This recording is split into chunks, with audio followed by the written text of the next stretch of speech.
Oh, it's Edge Radio Australia, time for a show that we basically bring an expert in, okay? And why I bring the expert is he actually brought me paperwork to help me out.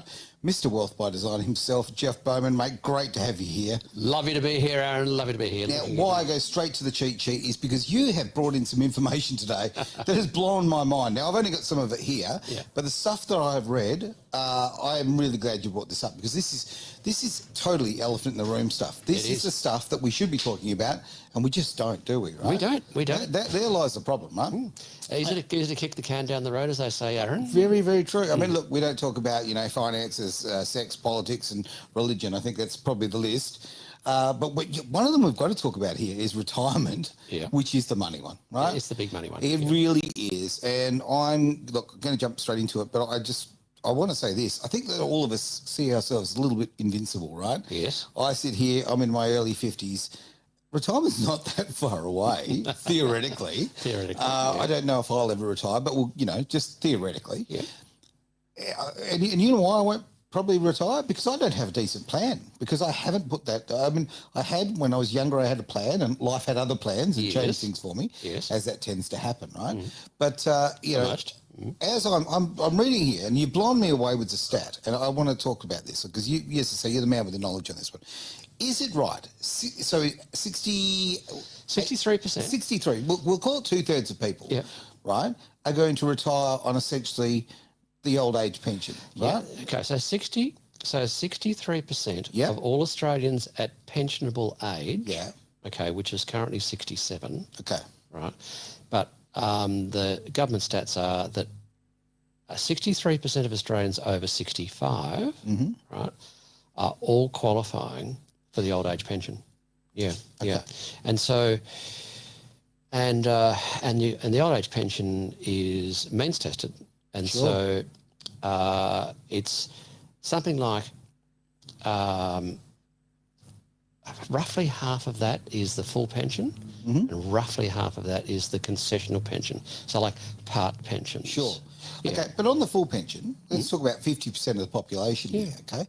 So we all know that the cost of living has just shot up. It's unbelievable now, and it's just getting worse and worse. Yes, right? it is. This is something we see every day. It is affecting us in very real terms. In a very simple term, I'm having to the amount of fuel that I'm spending now is making me cry. I know, right? And the same vehicle, I haven't changed the vehicle, and the fuel bills have just gone up. Literally, I'm literally paying now twice essentially what I was paying in fuel from what I was 5 or 4 years ago. 4 years ago, without a doubt, yeah. Absolutely insane. So, taking that into account, what I'm getting at is the money that you thought you put aside for your retirement, or you've been putting aside, and you're building up your super, you're doing the right things. It's just getting smaller and smaller, actually the spending ability of it. So you need more, obviously. So if you want to maintain a lifestyle, right, or enjoy your retirement and not just simply survive, 50% of the population, half of the population is going to be in utter struggle street. Totally, yeah. And that is depressing. It is depressing, yeah. I mean, the government are currently saying, oh, look, it's going to be okay, but the average Australian will retire on around 70 grand a year, right? Okay. And as soon as you hear that, you think, oh, that's sort of reasonable. Kids are off my hands. I'm debt free and no mortgage. But of course, the proviso there for that 70,000 annual salary is that A, you're 67 or older. That's a critical date because that's when the old age pension cuts in. Sure. So the 70 grand is predicated on, one, you being 67 and entitled to the old age pension. Sure. And you've got $690,000 in super already. Yeah. So that's right. And so the 690 grand actually is got to get the first tick on that. And that's a bit of a tough one because the average Australian male only retires on 450,000 of super. So you're basically 2/3 there. I mean, it's a big gap. Big gap. And so the 70 grand really is half old age pension and half from 35 grand-ish from your $690,000 worth of super. Oh, right. Okay. So So that's that's the numbers, and of course a lot of people don't even have 690 grand in super.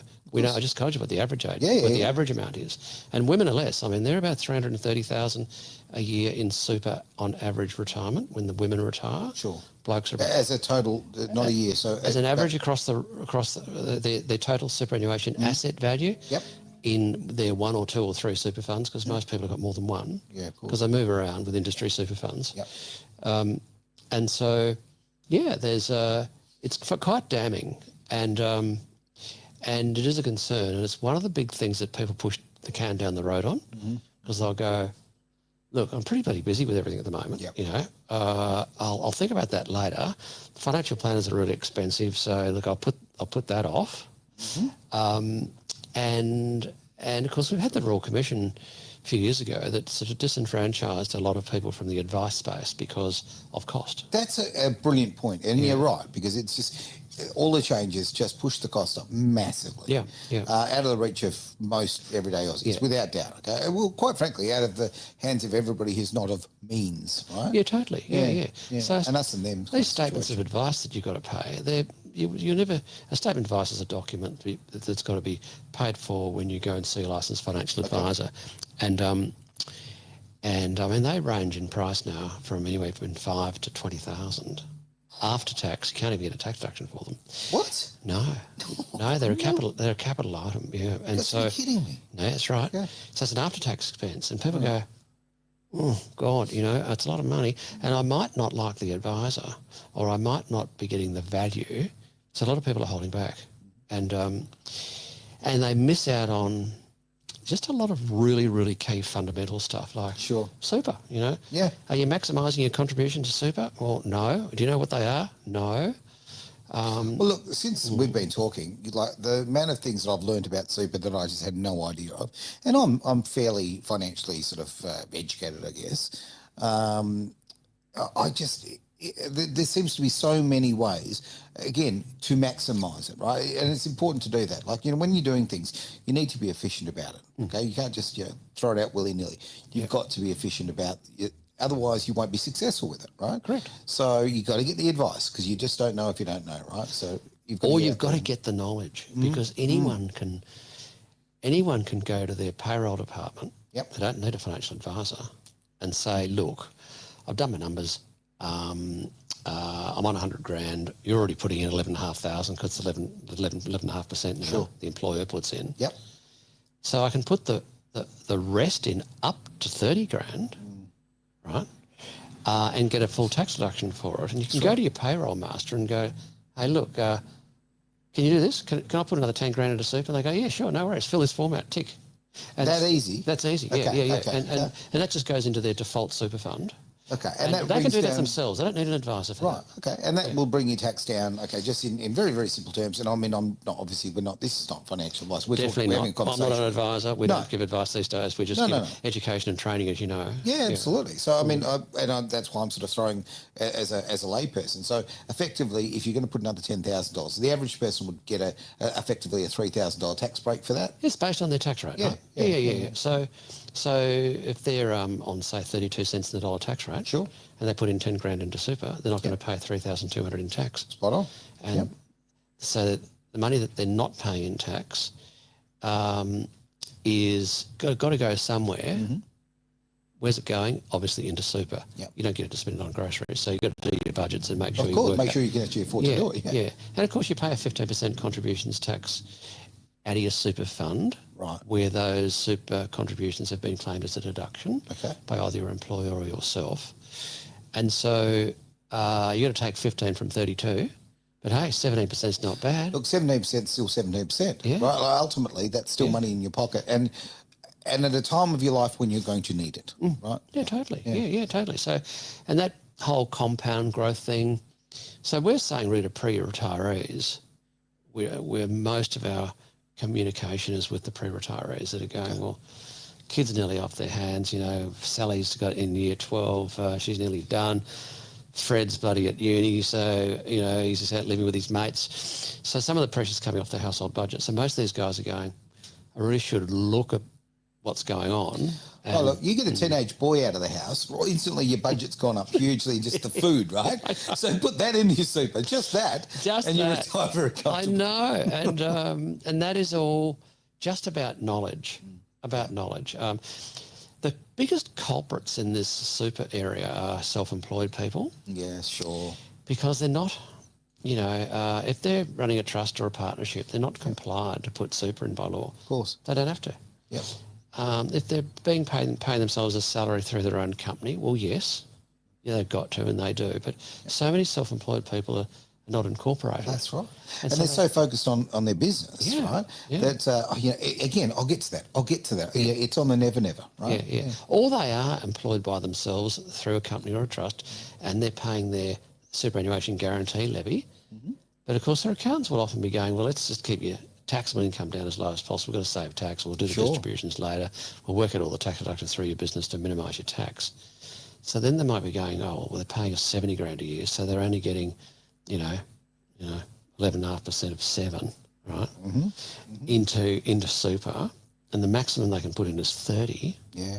It's a big difference between sort of huge 6, 7.5 and 7 and 30. Yeah, of course. And that bit often never gets put in by the employer because they'll spend that money on new equipment. Like, look at that magnificent equipment over there, Aaron, you've got there. That cost you $1,000, that flash camera. Yes. So then these guys are at their sort of mid-40s, late 40s, early 50s are going, well, might have listened to the Three Wise Money Men on 720, Yeah. Those guys, they provide great information. It's a fabulous sort of informative money show, got an enormous following with the ABC viewers. Yep. Mind you, I think ABC viewers are only about 3% of There's overall not a lot viewers. Not a lot. I think it's about 1.2. 1.2, yeah. So there you go. Great information, but only 1.2 of the viewing or the listening public get access to that info, right? Yeah. And when you break down the numbers of that, you're watching that particular show on those particular hours, it's not a lot of people. Not a lot of people get access to good information. And so it is a real concern that many are going to have to rely. At the end of the day, they're going to go, crikey, Dick, I'm 67. I'm old enough to apply for the pension. I'm going to have to do it. Yeah. Because I need the extra 30 to 40 to 50 grand. And that number of 690,000 is interesting because that's for the government saying you'll get 70 grand a year in income as long as you've got a 690 account balance in super. And the pension on top. And the pension's part of that. It's not on top, right? So you go, you need the pension of around 35 to 40 grand to supplement the 30 or 40 grand you're going to get from your 690,000 of super. Yep. So that's what's combined. But of course, the pension's been tested. So at 450,000 in super assets, that 41,000 for a couple gets pared back. Okay. Yeah. So you now, is the family home exempt from that? Yes, it is. Okay. Well, that's good to hear. That's good to hear. Yep. So we try and engage our clients in more of a robust discussion of other options to help look at solutions, because all very well having all the scary stuff and then having no solutions, because that's just terrible. You can't. You got to give people hope. So there's a lot of creative work. Or sort of intelligent work, not so much creative. Creative is an impression. It's might be risky, but it's not. It's just an intelligent approach to just knowledge of the system. Property investments, right? Okay. So I had a great chat last night to a property valuer at a organisation I'm a sponsor of. Very highly credentialed property valuer, and he works with with investors, and they'll find a block of land at the right price, and they'll do all the town planning assessments, and they go, right, well, we can put this and this on this and maximise the rental returns. And some of these rental returns are, they're not 3% net like most poor people in residential investment property. They're like 8, 9, 10, 12%. It's a massive difference. Like 3 times. Yeah. So if you can pull one of those together with the right advice, and by the way, a financial advisor can't even do that. They're approved product lists and their rules and regulations prevent them giving that type of consultancy service. Okay. So it's got to be independent. It's like us, like we do that. Sure. We work with the town planners. And so, okay, righto, well, if I can increase my retirement income to $100,000 on $1 million property, tax-free through super, then 30,000, which is taxable because the property is owned by mum and dad as a jointly owned asset, Right. then that's a restructure at two levels. One, the ownership of the property is changing ownership, Right. or it's sold because you own it yourself. Okay. You might pay some capital gains tax. You might be able to offset some of those capital gains tax liabilities with extra contributions to super. Right. You can catch up some of the past contributions to super you haven't been paid if you can come into some money. And then you can go, right, well, let's buy another property, but let's make sure it's inside super, inside a self-managed super fund. And so it's a structural thing you can do, which is smart, intelligent restructuring, and then find the right asset to put in there. And then all of a sudden you might be going from 30 taxable to 100 non-taxable. Like it's massive. Of course it is. You'll change people's lives with that. Many years ago, I was investing in some property developments that were going on. And it was literally, they were basically building capital. So I had a little bit of capital, certainly not enough to go and buy a property of my own, just to buy a percentage of some properties that were being done. Now, these companies were, you're dealing with bricks and mortar, so, there's that level of security there, but it's still speculative, right? Yes. But where I'm going to go on this is that they were able to turn properties over 3 times a year at 15%, right? Okay, and, it was great to be a part of that, except I wish I'd known more back then. I wish I'd had the knowledge to know that I could actually have been using that productively and turning that into some form of super, right? Yep. If I'd done that, like I could have right then, when you're having, because everybody has golden periods of their life, I guess, patches where things kind of, you're doing financially better or whatever. It would have been great to have actually used that at that time to actually think about my future. And again, my lack of knowledge, I didn't have that. I was kind of like living in the now. It was very short-sighted. Is what I'm getting at. I know, and you can't live in regret, but you can learn from your mistakes, and you can go, well, God, you're only a youngster, mate. You're only 50, so think in terms of what you could do in 15 years, right? Yep. Because the compound can work fabulously, Certainly especially if you're getting a decent return.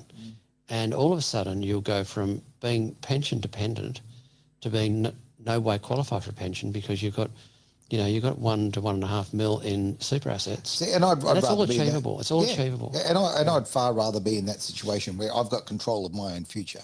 This is not about being overzealous and being wanting a big bank account or anything like that, or fancy this, fancy that. This is about literally having the protection and the safety and the freedom to do what you want to do with your life. Make your own decisions, not go, the government are giving me X, Y, Z. This is what I can do with X, Y, Z. No, you know what? I'd rather get rid of the government. The government spends far too much time in my life as it is. I would like to get rid of them completely in every way that I can. And then, literally have that independence. So this is such an important thing, I think, for so many people, because a lot of people see it as being greedy. It's far from that. It is buying freedom. Get yourself. You might be able to retire in a better place. You can go. You might want to go and live a very simple lifestyle. I mean, I talk about lots of our listeners and viewers. Say, I'd love a hobby farm. I'd love to get out there. I want to grow my own veggies, live a very simple life. Well, that's a beautiful dream. It's a fantastic thing. It also costs a lot of money to set up. I know, right? Yeah. So that little hobby farm where you're growing your own veggies, the infrastructure is not cheap. No. So being able to do something like this, you can actually afford that kind of dream. Whereas if you're on the pension, not a chance. Dead right. Not going to happen. You've got to.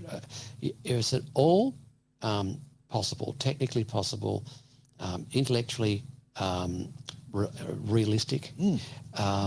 Then you've got to go right. I've got 12 years to have a crack at this. Sure. Or 15 or 17. I had a clinical psychologist the other day go, well, Jeff, I'm 55. I've only got 80 grand in super. And I know I've got to work to 70, but I need to do more than just, the basics. Have you got any ideas? And so, sure. I mean, we're going to see what we can do about making more contributions into a self-managed super fund. As I said, I'm not a licensed advisor, so we bring in the licensed financial advisors to do that. Yeah, you're about the connection. Right? It's all about the connection. So I know the right guys to go to, and they'll go, yep, no worries, Jeff. give us the full brief, and then they do it. So it's all done correctly for the client with the right protection in place, because if the financial advisors cocks it up, they've got professional indemnity insurance. Yeah, they do. And all that protection. So you don't go to someone that, you don't do it yourself. Yeah. Okay. You don't try and penny pinch. You don't do that. You pay the money, get a financial advisor to do the work for you. And then in this particular case, he's a paramedical, and his wife also is the same. Okay. And they Good income? Yeah. Good income, no question. Pay each other about a salary of about $300,000 a year. But they said, look, we pay about $40,000 in rent for our other offices. Now, other people own those offices. Other people are landlords that we're paying our rent to.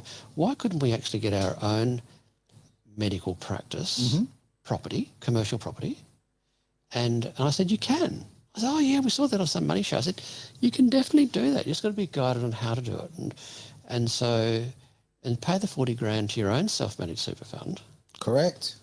Still pay the same rent. Yeah. But don't give it to someone else. Give it to yourself. Oh, look, absolutely. This is something that, that we've been talking about for a while, because, again, it's controlling your own destiny. You're going to have to spend this money anyway. Yep. So, in the great words of old, Kerry Packer, that, they don't spend it terribly wisely. So, I think that taking control of your own finances from the point of view, and when I say that, again, get the advice. Get the advice. Be linked up with the right people who are going to give you the right advice. Yes. This is absolutely paramount. Yeah. I'm going to change the subject a little bit, if I may. I want to throw you a curly one. Because of this show, obviously people ask me questions all the time that are completely out of my pay grade. So I like to sort of ask them, and obviously you could probably link me with other people on this one. But I was asked about people. Now, this guy has been a subcontractor for a company for many, many years. Very long time, probably, I'm going to guess probably 15 years. And that, as a subcontractor, there was no I don't know if it's still the case, but I know early on it was definitely there was no super involved whatsoever. So he was in charge of his own super. Is that still the case? Still the case, yeah. Yeah, look, I thought so. I just wasn't sure from the conversation. Yeah, so he was a sole trader or partnership. Sole trader, I believe. Yeah. Then there is the employee, the head contractor that contracts his subcontracting services. Yes. So he might be the plumber or a boilermaker or electrician. Yep. They just pay them an hourly rate. $80 an hour, that's what you get. Yep. Right? Yep. And it's the responsibility of that contractor to pay money into their super fund. That's what I was saying earlier. So many self-employed people are the worst culprits when it comes to putting money into super. Yeah, well, just talking to this guy, 15 years, as I say, and so it's a bit of an estimate, long time job. I don't think he's paid a single cent into super in that time. Yeah. And that's terrifying, because he's now mid-50s. Yeah, and he's been paying tax, right? Oh, absolutely. He's been a good income earner. Yeah. So he's paid a fortune in tax. That's right. And it's just terrible that these wasted opportunities constantly come up. And so... Well, he found himself in that position because of the fact that he had no one to tell him that what he was doing was not the efficient way of doing it. He had no advice, right? Yeah. And we had a fairly lengthy conversation. He said, financial advice, can't afford one of those. And I get that, but maybe, with the money that he's effectively been wasting in tax all of these years, maybe it would have been a very, very wise investment. Rather than a cost, it's an investment. It's an investment. For God's sake, it's an investment. At the most basic level, you walk up to a bank and you go, right, look, I want to set up a super fund account. Right? Yeah, okay. And they will provide you a very simple product and you can tip it in. Simple as that? Yeah. Right. Yeah. So you just have, you say, I want 15% of my income to go in there. Right? Yeah, you just make the contribution yourself. In the old days, is only a few years ago, for an employee to make a contribution, it had to be a salary sacrifice through super. Sure. But now they can just make a one-off contribution, on the 29th of June. Okay. They just put it in. Right. And they're nominating that it's a concessional contribution as opposed to non-concessional. So tax deductible as opposed to non-tax deductible. And so it's just, these, and it's not just the tradies, it's across the board. Oh, yeah. There's a lot of professional people that are self-employed. Oh, no doubt about it. Have opted not to take advice for a range of reasons. cost or trust, because not all financial advisors are switched on. Some of them miss things, Right. and they'll go for the low-hanging fruit under their advice, but they'll miss proper strategic advice and asset ownership. Okay. Now, you've just hit a word that I was actually going to ask you about, okay? Strategy, okay, Yep. on this. So, yeah, this is something that you don't do willy-nilly. Anything in life you really want to achieve something, you've got to have a plan, a strategy. Yep. So, getting the right advice and putting this all down on paper and having somebody who will hold your hand, for want of a better term, okay, that is a great strategy. And I think you need to look at it that way. I think you've got to look at, I'm going to use two words here, okay, that we've already said in the last sort of couple of minutes, okay? Strategy is incredibly important, and spending this money as an investment. Yes. Okay, spending the money on advice is something you buy. If you go and buy, I don't know, whatever you go to buy, you buy a car, you buy this, you buy that, right? They're lovely assets. Well, I'll tell you right now, advice is an asset. You're paying for somebody's the hard work, their expertise. It's important to do. You're investing in yourself. You are, yeah. And people spend a lot of money on personal development courses. Yep.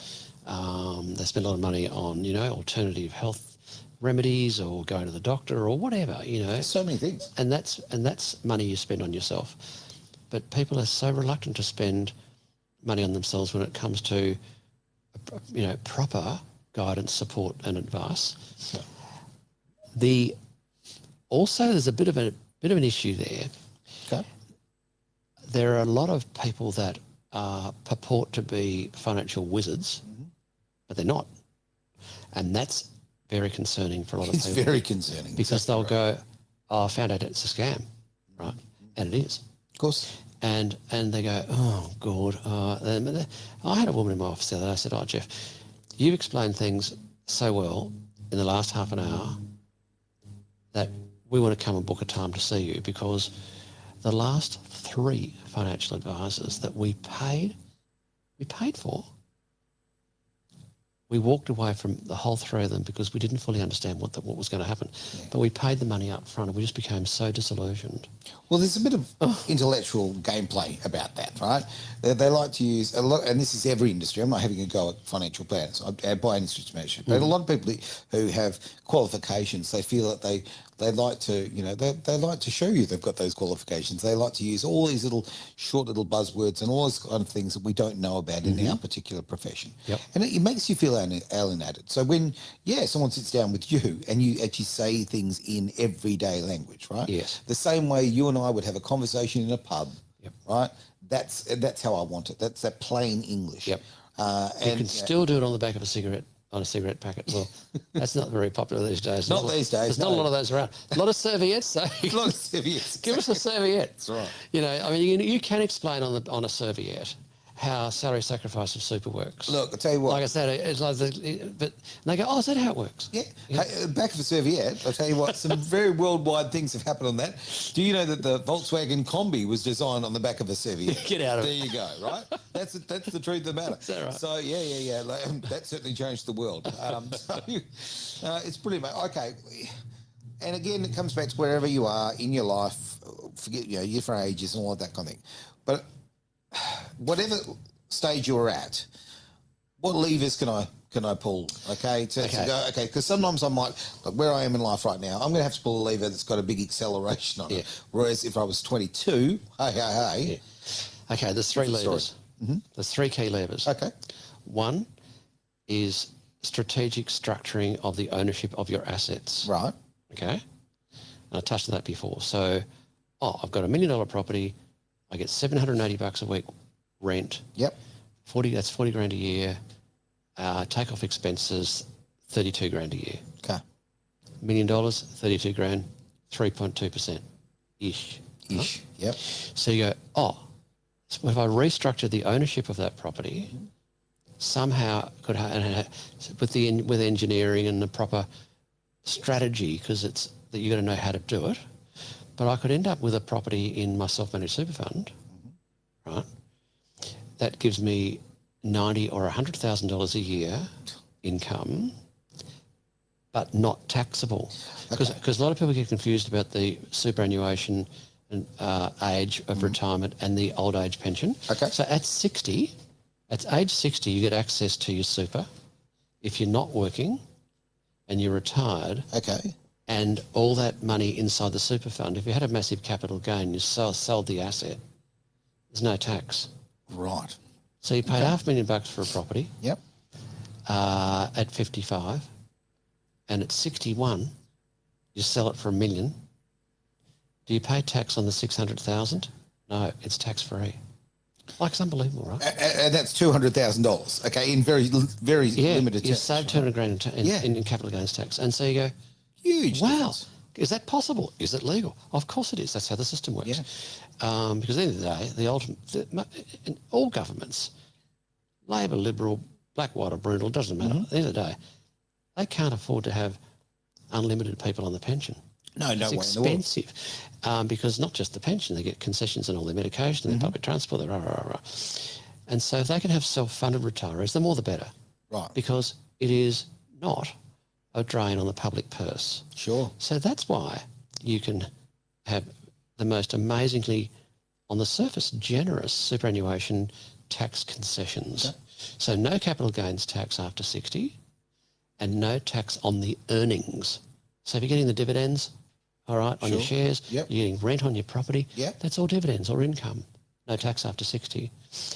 And so you go 30 grand taxable because the property's in my own name, Yep. or you change the ownership structure of the asset and go, oh, there's a way to have $1 million worth of property in super. It's not just flicking it in. It's you've got to do it within all the rules. Of course. And you've got to know how the rules work because you can't stuff it up. Because there's penalties. You either do it legally or you don't do it at all because major problems if you don't do it properly. Of course, and you right? want a nice, calm retirement. You don't want to be chasing your tail. Yeah, because the ultimate penalty for the ATO that can land on you for being in breach of how you run your super, is 50% of the value of the super fund. That's the ultimate penalty. It's massive. Wow. Yeah. So you can't cock it up. And so a technical term, Adrian, that's technical term. And so and then that's one lever. So structure of property assets. Sure. Another lever is higher performing assets, and I touched on that before. Yep. Go from 30 grand to 80 or 90 or 100 grand. Yep. That's higher income producing assets. Now, we've got a lot of people we're working with in crypto. Yeah. Right? And a lot of them they're referred to us by their accountants. Is that right? Yeah, because the accountants are going, hey, Jeff, you've got to talk to this bloke. Why is that? Well, he's got $500,000 in crypto and he's got them on a couple of thumb drives and on some exchange, and we hear all the exchanges get hacked. So it's a bit unsafe. So we send them over and you might be able to recommend a platform that's got full insurance, right? Yeah, massive. Yeah, we've touched on this before. And so the crypto side is interesting because the very wealthy have been doing this for quite a while now. Of course. Because they're very well informed. Yeah. The very wealthy. The 1%, as we call them. They've got their own boats, their own jets, and they've got millions. And so they've been doing alternative assets for a long time. That's hedge funds, debt funds, some of the blue chip cryptos. But our clients can get access to that now on safe platforms. That's the difference. And that's the difference. And so look, Bitcoin, before the last big jump from around 65,000 US to 90,000 today, Yes. basically within a week since Donald Trump got in, funnily enough. What a coincidence. Yes. Yeah. So diversification of assets is a commonly known good thing to do. Don't put all your eggs in one basket, Of course. so to speak. No doubt about that. But some of the smart people are going, hang on, this crypto is not all a scam. There's actually quality assets that I can understand. They're really software companies, a lot of these blue chip cryptos. Yeah, they're software businesses. That's And you go, righto, well, where do I get the knowledge? Which are the good ones?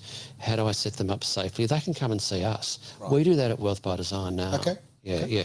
Because we can do it because it's education and training. It's not advice. Right. But when I was a licensed financial planner, I could never even talk about it. No, I know. And this is a great but I can advantage of you now. I can not being in, you're not restricted anymore. You haven't got the handcuffs on. That's right. Of Yeah. that. That's not illegal, No. but it's legal. But it's you're not constrained by the very, very strict constraints because it's still an unregulated crypto. Look, we've seen over the last, we'll keep saying this, but over the last 4 years, we've seen how many professional organisations, how restrictive they are of the people who are part of that, right? Okay, we've seen in the medical profession, obviously, we've seen it in the financial industries as well. So, yeah, breaking free of that has actually given you so much more scope. Totally, yeah. And, like a BHP is doing 8% or 10% return, including dividends, average for the last 10 years. Yep. Even before Bitcoin's recent jump from 65K US, for 10 years, its average annual compound growth had been 45%, right? So, and it's a storage of... And we're talking about, with Bitcoin, it's about a 48% jump in a week. Yeah. I mean, that's not the norm, but, And you'll have people go, well, hang on a minute, I've missed the boat. Why would you say that? You said that when it was $5 when you could have bought it at $2. That's right. And you said it when it was $30,000, you should have bought it at $18,000. I've missed the boat. But what if it's true that a lot of the punters are suggesting that, okay, it's $100,000 Aussie at the moment. Sure. What if it goes to $1 million? Yeah, what if it does?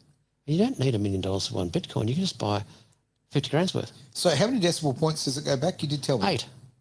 8. So there's no reason in the world you can't go, hey, I want to go buy $50 worth of Bitcoin. Totally. Get in the game. Totally. You can start with $50 and put it on a safe platform that's got full custody protection. Sure. And get a bit of education on how to do it. I had some guy referred by one of your colleagues on this show who runs a fantastic education for crypto, Brandon from Orange Brink Road. Yeah, Orange Brink Road. A great organisation. They do a fabulous job. But this guy phoned him up and said, hey, look, I've got 35 grand's worth of Bitcoin and I'm in a bit of a panic because I didn't know how to sell it. And then he said, I want to see if I can buy a property in a self-managed super fund. And Brandon went, oh, sorry, mate, there's only so much I can do. Right. And you've got to talk to someone else. But there was a classic case of ownership because this guy's 55 and I said to him, what name is the Bitcoin in? He said, my name. Oh, okay, good. I said, now, do you know how capital gains tax works? No idea. Brilliant clinical psychologist. No idea about money. No, nothing. No, often very different sort of philosophies. And not on his own. Right. Like they're out there with 90% of Australians. Yeah. And so I said, here's an idea. This gets back to the old asset structure thing. That 35 grand now has come back to about par value because it went down to about 18,000. He panicked. Okay. Oh my God, I've got to tell my wife I've just bought this Bitcoin thing that's gone from 35 grand down to 18. But now it's back to where it is, where he paid for it. And I said, what about if that actually doubles or triples in value between now and when you get to, say, 60 plus? Sure. What would you do? He said, I'd sell it and make a profit. I said, okay. Well, but what if, but you have to pay tax on the profit, won't you?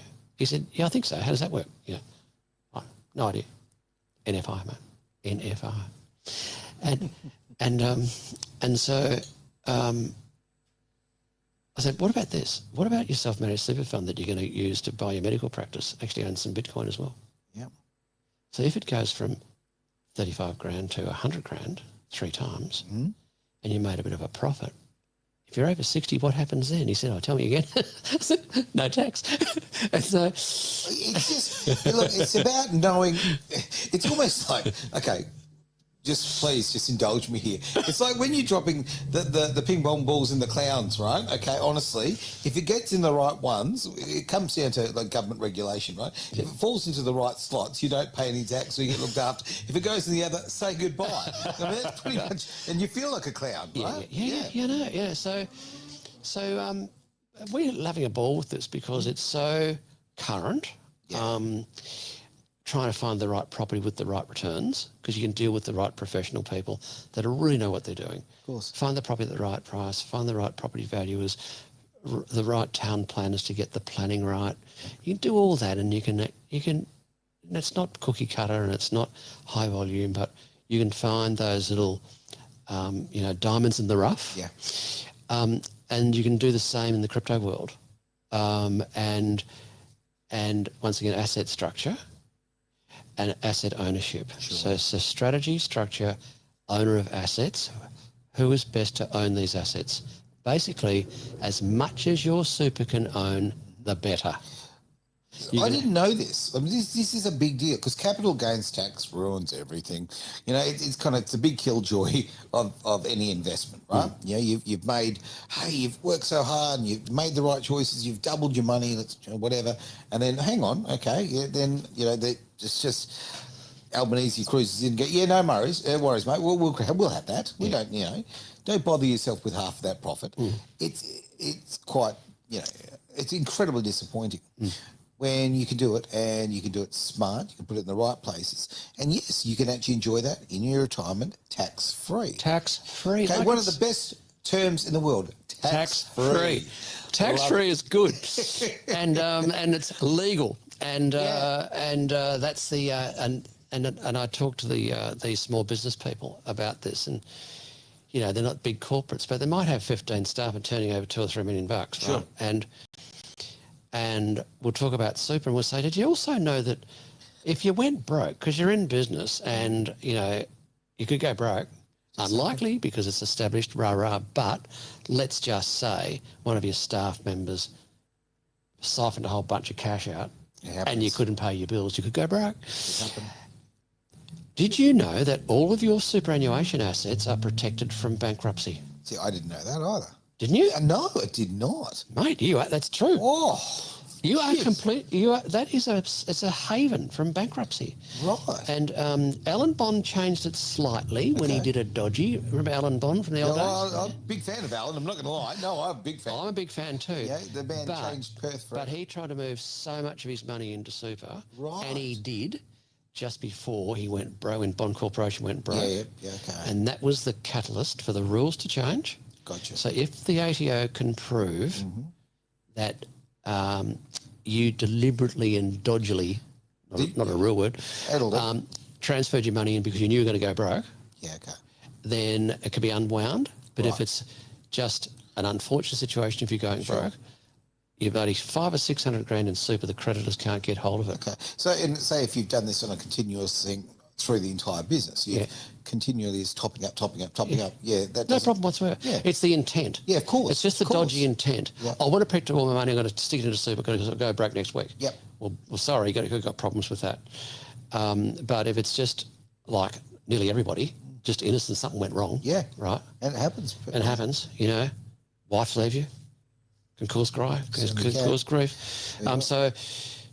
Or your husband leaves you. And so therein lies another great thing for small business people to know about the benefits of super. Yeah. It's a bloody great tax planning tool. It's a great place to have your assets when you retire. It's a great haven of your assets from creditors if you go broke. Jeff, a lot of business owners follow, and are very much part of the journey with us here at Edge. Okay, a lot of businesses. Yeah. I'm quite sure that a lot of them would not have known that information. I mean, I'm absolutely new to it. That is really important. No one wants to go broke, okay? No one wants bankruptcy. But let's be absolutely frank, when you're in business, that is a reality that is always it's the grim reaper at the door, right? Your personal guarantees everywhere. Yeah. Your personal guarantees, they're out there if you own your home.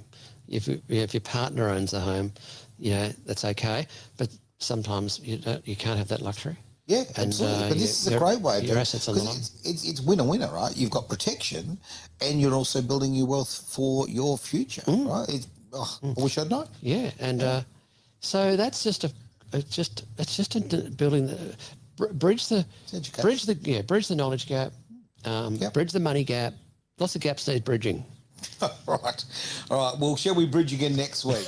Yeah, okay. absolutely. On that front, it's great to have you here on a Thursday, mate. We have changed today. Yes. We used to be here. Lovely to be here. Yeah, it's really, really good, actually. Yes. We for those who are used to the show being on Tuesday, thank you very much for making your way over to Thursday for us. And of course, the great thing about social media, you can watch this anytime you like.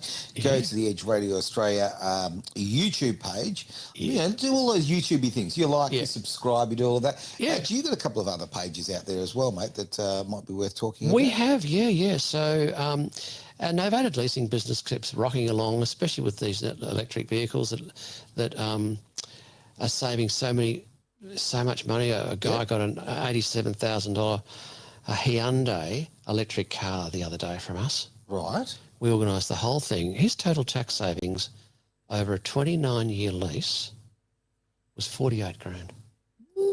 I know. What? I know, it's the most generous tax concession ever.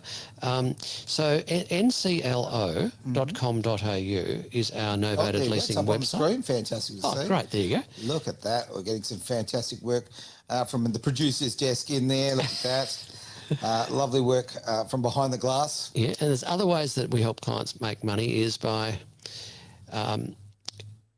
making sure that if they think that they would qualify for a total and permanent disability insurance payout, all of our clients never believed that was possible until someone suggested it was possible. And then there's maybe 150, 200, a million of cash coming through. So Insurance Claims Solutions, it's a specialty service.com.au. So insuranceclaimsolutions.com.au is a... Yep, I've just popped that up there as well. A lot of information. That helps a lot of people. It's a small number, but it's of people that can be helped. But it's a fabulous benefit if we can get some cash in. Oh, why not? To those guys. Absolutely fantastic. Yeah, so... and wealthbydesign.com.au. And of course, we can book with you directly now. That is at wealthbydesign, all one word, .com.au, and just go on there and just find a calendar button, link, click on that, and just book into my diary. And we give 15 minutes-ish. Often it always goes over because there's too many questions, but that's no cost, no obligation. So it's a lot of people take advantage of it. Sounds good. All right. Thank you very much. It's been great to have you, Jeff. As I say, see you next week, 3:30 on Thursday. Looking forward to it. It's, of course, Wealth by Design here on Edge Radio Australia.